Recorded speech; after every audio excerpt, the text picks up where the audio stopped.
আল্লাহ নিজের হাতে রমজান সাজাইছেন। আল্লাহ বলে, বান্দা শোনো আমি রমজানকে কেমনে সাজাইলাম। 1, পুরা মাস রোজা।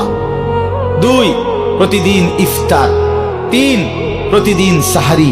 4, প্রতিদিন 20 রাকাত তারাবি। 5, শেষ দশকে এতেকাফ। 6, শেষ দশকের বেজর রাত্রিতে শবে কদর।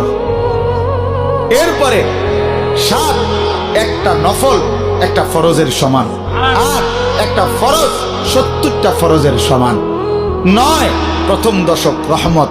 10, মাঝখানের দশক মাগফিরাত।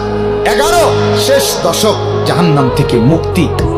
আল্লাহ বলেন, জান্নাতের দরজা খুলে দিলাম, জাহান্নামের দরজা বন্ধ করে দিলাম, সমস্ত শয়তানগুলোকে শেকলে বন্দী করে দিলাম, চারিদিক দিয়া গোলাইয়া সব গুছাইয়া বান্দা রাস্তা কেবল একটাই খোলা, দরজা কেবল একটাই খোলা।